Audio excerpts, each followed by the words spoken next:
Osmar Terra, médico, eleito deputado federal pelo Rio Grande do Sul, está em seu quarto mandato parlamentar. É integrante do PMDB desde 1984 e foi secretário de Saúde do Rio Grande do Sul mais de uma vez. O deputado apresenta o projeto de lei que pretende modificar radicalmente a atual legislação sobre as drogas no Brasil. O projeto prevê aumento de penas aos traficantes, estabelece o recolhimento compulsório dos dependentes e inclui na rede de atendimento às comunidades terapêuticas, entre outros pontos. Mas como reprimir o uso das drogas e, ao mesmo tempo, tratar os dependentes químicos como vítimas do vício? Eis a questão. Deputado, seu projeto estabelece que as drogas devem ser classificadas. Quem vai classificar? E quais os critérios para definir se a droga é mais ou menos nociva para o indivíduo? Na verdade, eu estou trabalhando com essa questão em função da experiência que eu tive como secretário, da criação do primeiro programa, um grande programa que nós temos de enfrentamento ao crack, né, quando houve essa explosão do crack a partir de 2006, né, no Brasil todo, mas no Rio Grande do Sul foi muito evidente. Há 12 anos atrás, no Rio Grande do Sul não tinha nenhum caso, nenhum registro de crack. Passou a ter praticamente hoje 1% da população, mais de 110 mil pessoas. Nós vamos ter uma tragédia em pouco tempo. Já é uma tragédia, vai ser uma tragédia maior. Então, o que nós objetivamos ali na questão da classificação das drogas foi estabelecer uma classificação pelos danos que causa, pela rapidez com que causa a dependência, pela rapidez que causa danos à pessoa, né, e transtornos de comportamento graves. Isso é o Ministério da Saúde que vai estabelecer, não é a lei, né? A lei simplesmente diz que devem ter pelo menos 3 níveis de drogas, e quanto maior o dano que a droga causa, maior a pena. Aumenta a pena. No caso, por exemplo, heroína, crack, as drogas que causam um dano muito maior, a pena aumenta até em 2/3, a pena atual, né? Então, é para tirar de circulação o vírus, né? Que, na verdade, funciona como uma epidemia viral, né? Quanto mais vírus tem no ambiente, mais gente doente tem. Quanto mais gente traficando droga tem, o crack, no caso, mais gente dependente do crack vai ter. É uma regra, e é uma doença crônica, é para toda a vida. Então, é muito difícil. Quanto mais a gente trabalhar para evitar o contágio, evitar o contato do traficante com a população, melhor. O Eis a Questão trouxe alguns convidados para discutir a proposta do deputado Osmar Terra. Participa do programa José Fiuza, terapeuta do Grupo Viva, com experiência em tratamentos de dependentes químicos. Deputado, o senhor colocou a importância da classificação das drogas. Primeiro, esta classificação ela terá que levar em consideração as classificações já existentes da Organização Mundial de Saúde, que é aceita por todo mundo e que rege também o CID, no que se refere a dependências, ou o Brasil vai criar uma nova classificação?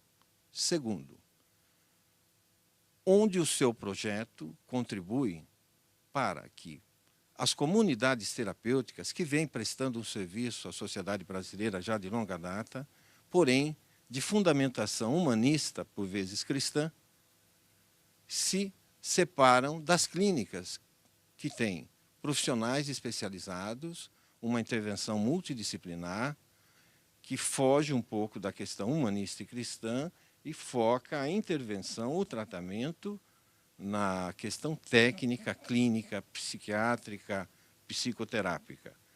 Há, no seu projeto, distinções, tanto para essas diferentes intervenções, dessas metodologias, e como seria essa reclassificação das drogas?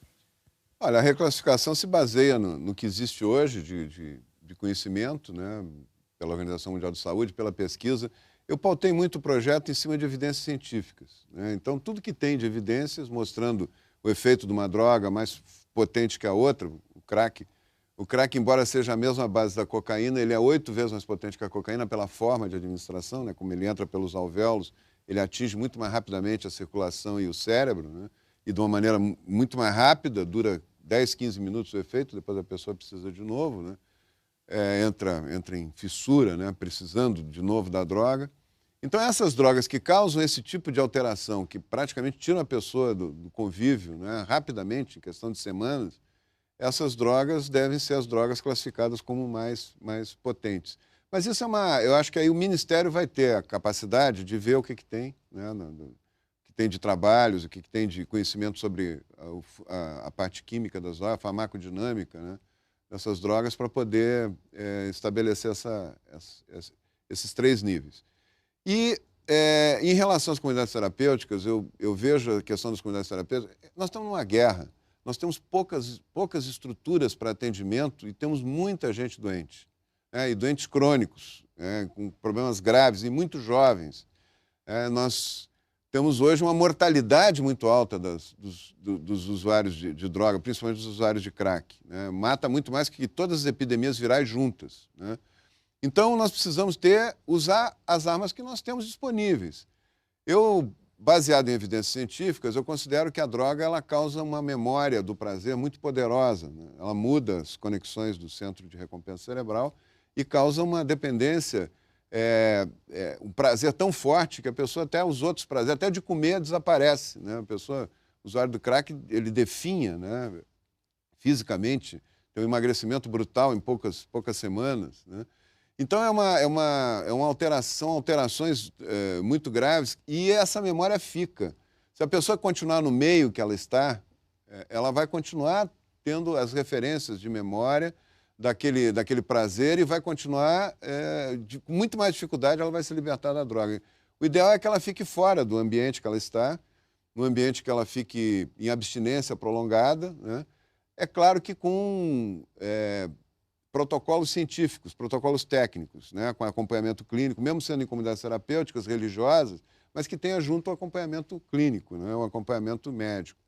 E isso por um longo período, né, até ela voltar, até ela esquecer, vamos dizer assim, diminuir a memória que ela tem daquele prazer e ela poder voltar para casa e trabalhar, quer dizer, se tratar junto com uma comunidade, um centro de atenção psicossocial, um CAPS, né? E aí fazer o acompanhamento a longo prazo, aí tem que ter a ressocialização, tem que ser um mutirão que tem que se fazer em volta dessas pessoas, né, para que elas possam ser reintegradas à sociedade e fiquem em abstinência, porque curar não cura, né? Elas vão ficar em abstinência. Depois que fica com alteração, ela vai ter isso para o resto da vida, as recaídas são frequentes, né? Todo esse arsenal tem que ser usado, nós não podemos abrir mão de nada.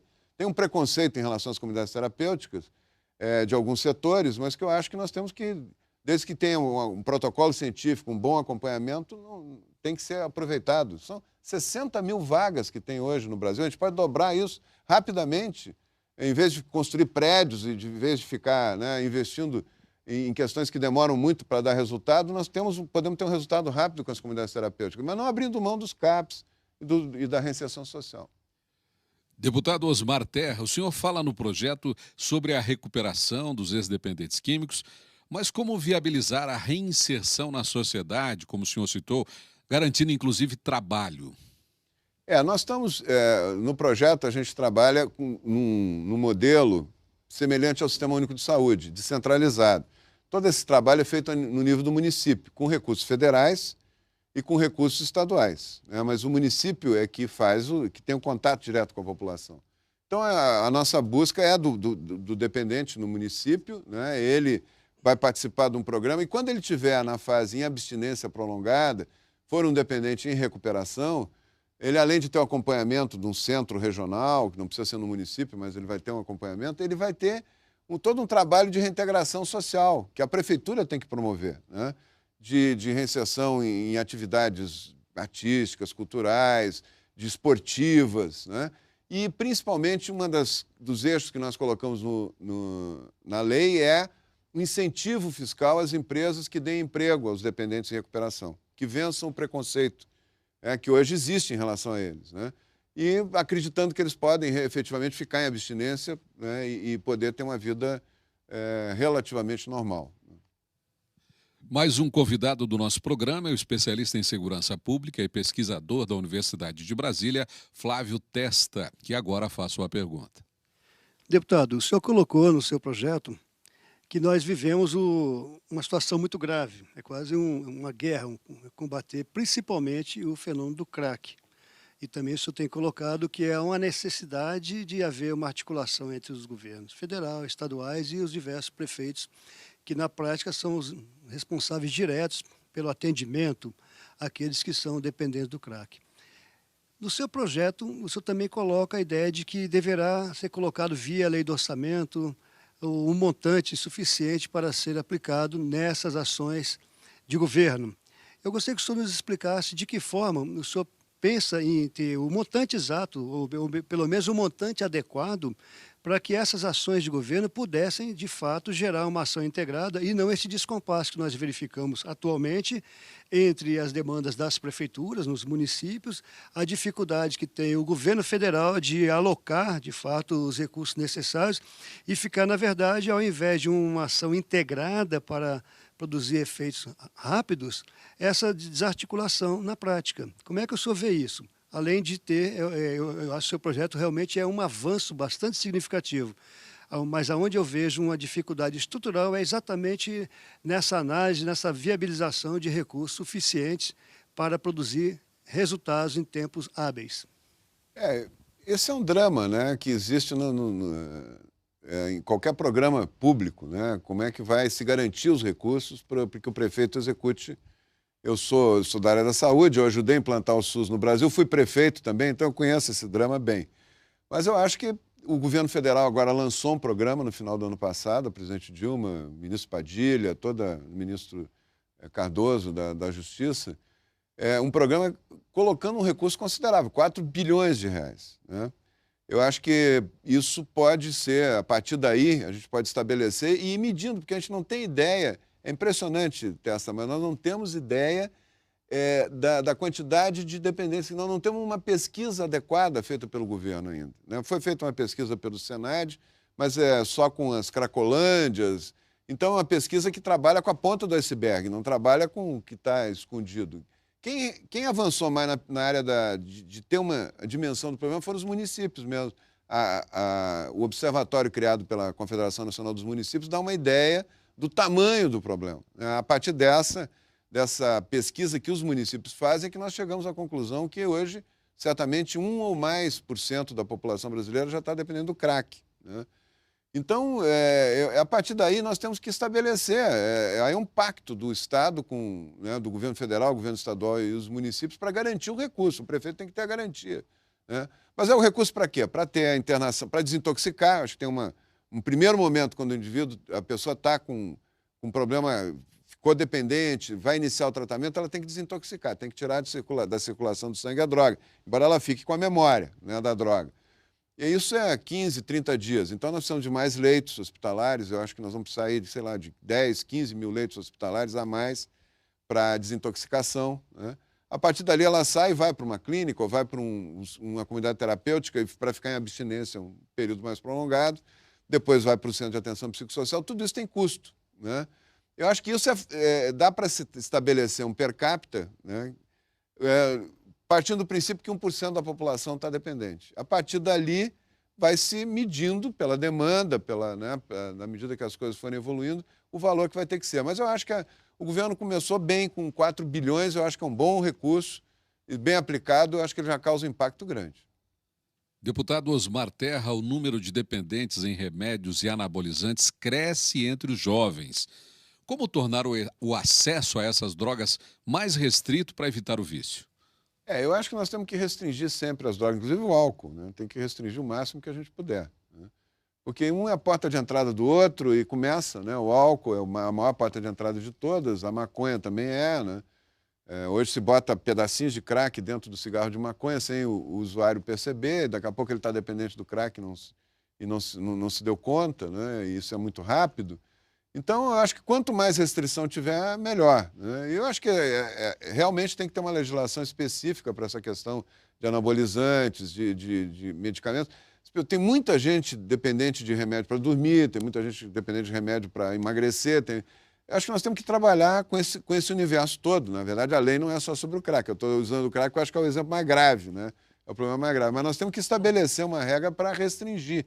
Na verdade, o nosso cérebro ele é montado para a gente sentir prazer, né?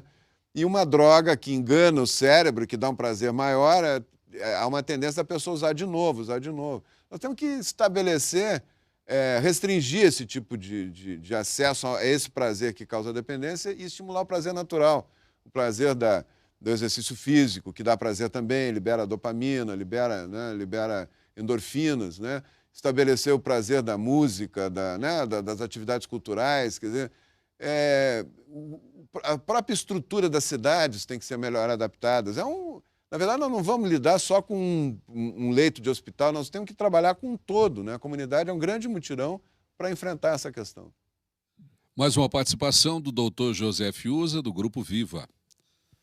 Deputado, baseado no princípio de que o tratamento da dependência química é um processo composto por fases distintas e dentro de uma abordagem multidisciplinar, eu percebo uma dificuldade dos próprios governantes em terem esta noção do que é o tratamento do dependente químico. E aí é comum nós ouvirmos essa já instalada convicção de que dependência química não tem cura. O que não existe é tratamento efetivo. Porque se nós formos seguir os padrões do Conselho Internacional de Álcool e Outras Substâncias, de álcool e drogas, da Organização Mundial de Saúde, e seguirmos as diferentes fases que compõem esse processo, a possibilidade de eficácia nessa intervenção, ela é muito grande. Como eu tenho presenciado há 30 anos no meu trabalho, resultados extremamente eficazes. E que esse discurso, por vezes até derrotista, de que não tem cura, ele, por vezes, passa como comodismo. Então, por um lado, não tem cura, e, por outro, as empresas terão que admitir doentes que não têm cura para terem benefícios fiscais. Além de ser ambivalente, eu percebo a distância que o nosso governo tem da compreensão do que é realmente uma intervenção competente, profissional e efetiva. Quando nós vimos um programa de crack com ambulatório de rua. O que é possível fazer com um usuário de crack com ambulatório de rua? Esse dependente necessita leito, necessita hospital, tem a desintoxicação. O tratamento da dependência ele vai de 18 a 24 meses. E o que existe são instituições que atuam em determinadas fases do tratamento soltas, sem amarração nenhuma. Aonde o seu projeto traz esta amarração e constrói e traz para o nosso país uma intervenção pertinente, adequada e completa. Eu acho que colocar as questões muito importantes. Primeiro é que nós realmente, todos nós estamos aprendendo com o crack realmente é uma droga que causa uma dependência muito rápida e a melhor maneira de se lidar com isso é se baseando em evidências. O que dá certo, o que funciona, tem que ser perseguido, né? Tem muitas... Eu já vi uma psicóloga dizer que não tem problema a pessoa ficar dependendo do crack, desde que ela esteja de bem com a vida, ela pode fumar uma pedrinha de vez em quando, uma vez por semana e tal. Essa pessoa realmente, eu acho que ela nunca viu um paciente com crack. Mas era uma responsável por um centro de atenção psicossocial, né? É a coordenadora do centro de atenção psicossocial. Então, o que nós estamos cobrando, o que eu coloco no projeto de lei é que tem que ter protocolos de acompanhamento baseado no que tem de melhor experiência, de melhor resultado, né? Eu, particularmente, acho que é uma doença crônica, como é o diabetes, vira uma doença crônica, a pessoa tem que se tratar a vida inteira. Não quer dizer que não tem um aspecto derrotista nisso que eu estou dizendo, eu só chamando a atenção de que a pessoa acha que está curada, daqui a pouco ela tem uma recaída e acha que o mundo acabou, né? Não é assim, ela está predisposta a ter recaídas, né? Agora, esse conjunto de ações em etapas diferentes que tu estás falando, se ele realmente for seguido, né, com protocolos já baseados em evidências científicas, nós vamos ter mais gente, na minha opinião, mais gente em abstinência, né, e em abstinência mais prolongada. E que pode levar uma vida normal. Tem dependentes químicos que estão há 20, 30 anos, não é o caso do crack ainda, porque o acompanhamento ainda é de curto prazo que tem, né? A experiência maior é lá de São Paulo, que tem acho que 12 anos de acompanhamento, né? Mas mostra que as recaídas são muito frequentes, né? Então, o que eu acho é que precisa ter... Mas é o Ministério que tem que estabelecer, não somos nós, porque isso é dinâmico, isso muda, o conhecimento muda a cada momento. Nós não podemos fazer uma lei a cada momento para o conhecimento científico. O senhor concorda com esta minha leitura de que o governo ele não tem uma visão adequada do que seja um tratamento para dependente químico e, quanto menos, a efetivação dessa questão? Então, também aproveito essa oportunidade para louvá-lo pelo seu projeto. Foi o projeto mais extenso e amplo que eu vi em 25 anos de trabalho nessa área. Mas eu percebo essa dificuldade de compreensão do governo federal do que é o tratamento. Não há sequer uma assessoria, me parece, que possa falar, olha, presidente, Senado, o tratamento não ele tem fases. É uma questão que existem esses protocolos internacionalmente reconhecidos. Isso. O senhor concorda comigo? Eu concordo.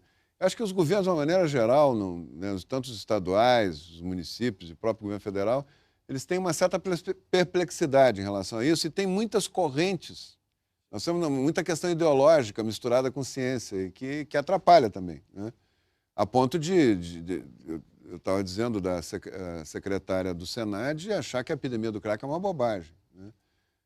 Então, quem acha que a epidemia do crack é uma bobagem vai fazer pouco para resolver o problema, né? Então, eu acho que isso tem mudado. A presidente tem sido muito firme nessa questão, ela tem insistido, tanto é que ela renovou todo o programa, aumentou muito o recurso, né? O ministro da Saúde também faz um discurso diferente desse, ele reconhece a epidemia, reconhece a gravidade, né? O ministro Padilha tem uma posição muito boa, muito firme em relação a isso. Então, eu acredito que isso é um processo que agora está em transformação, né? Na verdade, de uma maneira geral, as drogas nunca tiveram programas governamentais para atender, amplos. Hoje, você está vendendo tudo que tem em casa, está morrendo lá na rua, está com 30 quilos a menos, não estuda, não trabalha, não faz mais nada, e ele é considerado como se ele tivesse livre-arbítrio, que ele pode decidir se vai internar ou não, né? É claro que ele não sabe mais o que ele está fazendo, ele precisa de ajuda, né? Então, a família tem que ser protegida também, porque a família sofre mais do que o dependente, às vezes, né? E não consegue tratar o filho, então, porque ele não quer, né? Então, a família, num estado grave desse, o médico avalia, eu coloco isso na lei, o médico e a família interna, né? Interna, mesmo contra a vontade dele. Aí ele inicia o tratamento, desintoxica lá 15, 30 dias, e a partir dali ele pode decidir se ele quer continuar o tratamento ou não, mas a desintoxicação, o início do tratamento é involuntário, inclusive. Mesmo que ele não quiser, ele deve fazer. Mais uma pergunta de Flávio Testa, pesquisador da Universidade de Brasília. Deputado, o seu projeto realmente é muito louvável. Eu vejo que há uma intenção bastante significativa em atender às demandas de tratamento, de atendimento, na perspectiva de reinserção daquele usuário, depois de tratado, ao convívio da sociedade, inclusive com propostas para que empresas possam vir a dar empregos a essas pessoas. Mas o senhor mesmo colocou que há uma visão até um pouco distorcida por parte do governo, já que a saúde concorda que o crack é uma epidemia, declaração do próprio ministro. Já o Ministério da Justiça, que cuida da segurança, não aceita que o crack seja uma epidemia. E nós temos no Brasil 580 municípios de fronteira. Você sabe muito bem que lá no seu estado tem a tríplice fronteira, que é uma situação muito difícil de gerenciar. Como é que o senhor vê esse esforço que o seu projeto pretende atender, tendo essa dificuldade de, na ponta da segurança, da prevenção, do atendimento àqueles que precisam, para evitar, como o senhor mesmo colocou, que a pessoa tenha acesso à droga, à ação dos traficantes? O projeto contempla com muita consistência a ideia do tratamento, da classificação das drogas, o atendimento, mas na minha visão me parece que parte de um ponto que é um processo e que o consumo e o tráfico vão continuar e agora então vamos tentar resolver essas questões a partir dessa demanda. Como é que o senhor poderia nos ajudar a entender esse problema, com a sua experiência como gestor da área da saúde, como ex-prefeito, um deputado bastante atuante nessa área, para tentarmos fazer esse link entre a segurança, no sentido da prevenção, e a diminuição da necessidade de atendimento àqueles que se tornaram usuários dependentes dessa tragédia, desse veneno, melhor dizendo, que é o crack. Realmente, eu acho que colocasse uma questão essencial. O Brasil é um país único no mundo em relação a isso, porque ele tem fronteira com os 3 produtores de cocaína que existem no mundo. 99% da cocaína do mundo é produzida na Bolívia, no Peru e na Colômbia. Eu, na comissão especial, tive a oportunidade de visitar esses países, né, e fiquei muito preocupado. São 17 mil quilômetros de fronteira, sendo metade seca. Então, o controle disso, e hoje nós temos 900 policiais federais para controlar tudo isso. Não controlam, né? Embora a Polícia Federal se empenhe, eu acho que faz um trabalho maravilhoso, mas ela tem que ter estrutura, tem que ter gente, né? Então, mas isso é uma tarefa do governo, né? Eu acho que aí o governo tem que garantir essa... E a presidente colocou um recurso grande agora para isso também. Eu espero que isso evolua. As Forças Armadas têm que ter maior orçamento para isso também.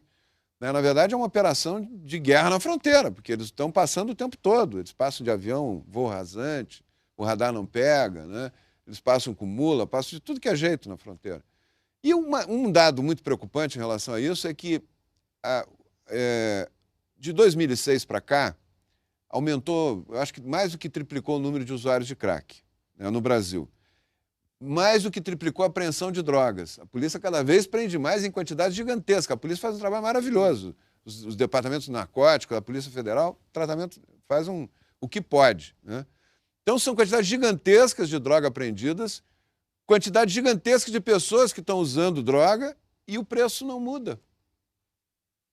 Isso significa que está entrando uma quantidade colossal pela fronteira, né? É quase incontrolável. Então, acho que tem toda a razão. Acho que tem que ter uma política do governo, eu não posso estabelecer isso numa lei, né? Mas o governo tem que... E a presidente está indo nessa direção. Eu acho que tem que dar um tempinho para ela aí.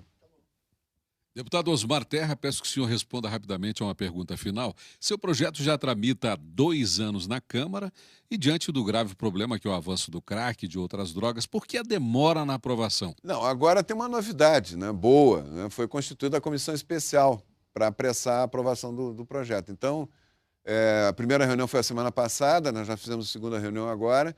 Temos 10 sessões, provavelmente 10 semanas, vamos dizer assim, para aprovar o projeto, para levar para o plenário. Então, agora eu acho que nós estamos numa fase final aí, mas esse ano nós vamos aprovar. O programa Eis a Questão termina agora. Semana que vem, mais um debate sobre projetos de lei em tramitação na Câmara dos Deputados. Até lá.